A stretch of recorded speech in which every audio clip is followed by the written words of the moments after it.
Quran Surat Ali Imran ayat 79. A'udzubillahi minasyaitonirrajim.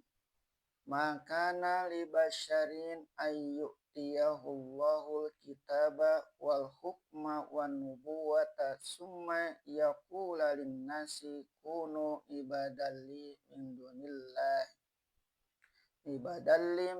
dunillahi walakin kunu rabbaniyina bima kuntum tu'allimunal kitaba wa bima kuntum tadrusun. Tidaklah layak bagi kalangan manusia yang diberikan Allah kepadanya kitab dan hukum dan nubuat. Kemudian dia berkata kepada manusia, hendaklah kamu menjadi hamba-hamba bagiku, bukan hamba Allah. Tetapi dia berkata, jadilah kamu orang-orang ketuhanan dari sebab kamu mengajarkan kitab itu dan dari sebab kamu membacanya. Seorang Rasul tidaklah curang, tidaklah layak bagi kalangan manusia yang diberikan Allah kepadanya kitab dan hukum dan nubuat. Kemudian dia berkata kepada manusia, hendaklah kamu menjadi hamba-hamba bagiku, bukan hamba Allah. Di dalam ayat ini Rasulullah disuruh menyampaikan kepada manusia hakikat kesetiaan nabi-nabi, baik dari diri beliau sendiri maupun nabi-nabi yang terdahulu darinya, termasuk Nabi Isa Al-Masih sendiri, bahwasanya setelah mereka menerima 3 kemuliaan dari Allah, yaitu diturunkan kepada mereka kitab dan diberi pula hukum untuk membedakan benar dan salah, adil atau tidak adil, dan dilengkapi dengan semuanya itu dengan nubuat. Lalu dia berlaku curang kepada amanah yang diturunkan Allah kepadanya itu. Sesudah dia berpengaruh diajarkannya kepada manusia ajaran-ajaran yang bukan lagi menyembah Allah. Dibujuknya manusia supaya jangan menyembah berhala. Tetapi lama-lama disuruhnya manusia itu menjadi hamba dari dirinya sendiri. Dalam ayat ini Nabi Muhammad SAW mengatakan yang demikian itu tidaklah pantas bagi seorang Rasul, bahkan pantang bagi seorang Rasul. Sebab itu adalah pengkhianatan kepada tugas.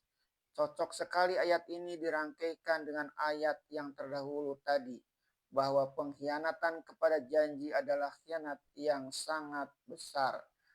Kalau hal ini dosa besar bagi manusia biasa, niscaya lipat ganda lagi dosanya bagi seorang nabi. Di ayat ini Nabi Muhammad SAW menafikan hal itu, menyatakan sekali-kali tidaklah seorang manusia yang menjadi nabi berbuat demikian. Dari Adam sampai Nuh, sampai Ibrahim, sampai Musa, dan sampai kepada Isa Al-Masih. Lalu ayat berkata seterusnya bahwa yang dikatakan oleh manusia yang menjadi nabi itu adalah sebaik dari itu. Namun dia berkata, jadilah kamu orang-orang ketuhanan dari sebab kamu mengajarkan kitab itu dan dari sebab kamu membacanya. Ujung ayat ini menjelaskan lagi bahwa Nabi hanya mengajak agar manusia berhubungan langsung dengan Allah. Nabi hanya sebagai petunjuk jalan, mengajari bagaimana cara manusia mendekati Allah dengan melakukan zikir, sholat, dan ibadah lain yang diajarkan oleh Allah sendiri dengan perantaraan Rasul itu. Nabi tidak menyuruh supaya pengikutnya itu menjadi budak-budak penyembah Nabi, tetapi menuntun agar manusia itu sendiri menjadi keluarga yang sangat dekat kepada Allah. Orang yang telah sangat dekat kepada Allah itu di dalam ayat ini disebut orang Rabbani, yang di dalam ayat kita artikan orang-orang ketuhanan. Kalimat Rabbani ini berpokok dari Rob, yang berarti Tuhan. Rabbul Alamin artinya Tuhan seru sekalian alam. Sebagaimana kata ruhani berasal dari ruh, huruf ya yang di belakangnya ya nisbah atau ya untuk membangsakan. Maka Robbani artinya ialah orang yang dibangsakan kepada Tuhan. Sebagaimana ruhani berarti sesuatu hal yang dibangsakan kepada urusan keruhanian. Biarlah masing-masing orang berhubungan langsung dengan Tuhannya dengan tidak memakai perantara. Dan di dalam ayat ini pula ditegaskan bagaimana manusia dapat mencapai tingkat robani, yaitu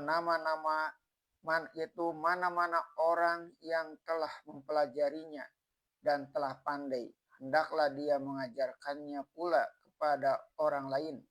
Dan yang kedua, hendaklah dia selalu mengkajinya atau mempelajarinya pula dan membahas sampai dia kenal betul akan maksud Allah. Asal saja dari sehari ke sehari mana yang telah dapat diajarkan pula kepada orang lain dan mana yang belum dapat dipelajari pula dan dikaji pula. Kian hari, kian sehari pula martabat insan pengikut Rasul itu akan bertambah dekat kepada Allah, bertambah menjadi Robbani.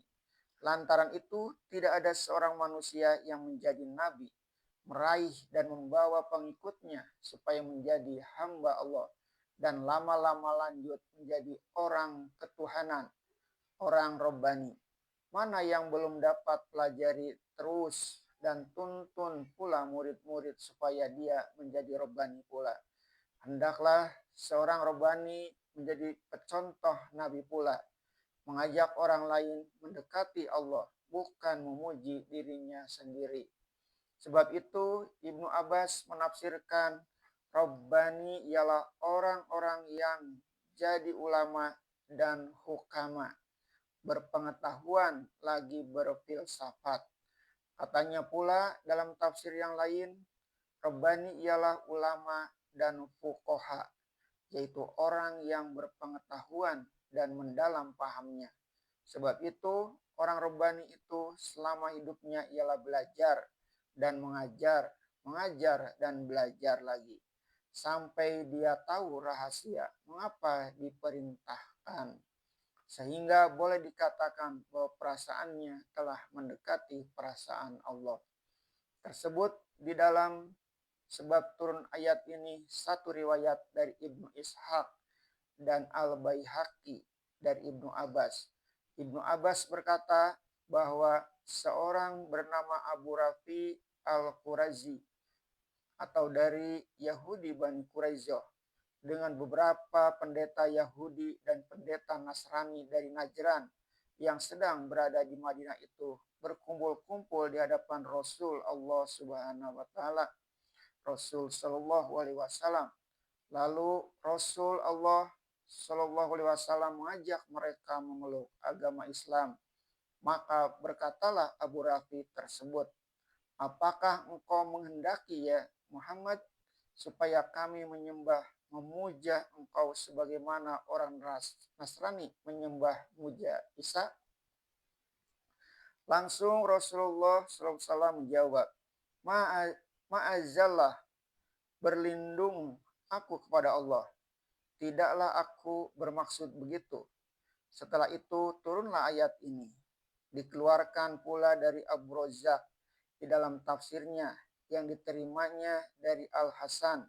Sampai kepadaku satu riwayat bahwa seorang laki-laki datang kepada Rasulullah SAW lalu berkata, "Ya Rasulullah, kami selalu mengucapkan salam kepada engkau sebagaimana salam kami yang setengah terhadap yang setengah.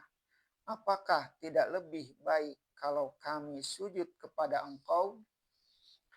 Rasulullah Shallallahu Alaihi Wasallam menjawab, "La walakin akrimu nabiyakum wa a'riful haqqo li ahlihi fa innahu la yambagi ayyasjuda li ahadi min dunillahi." Janganlah, tetapi hormatilah nabi kamu dan akuilah suatu hak bagi ahlinya, karena tidaklah patut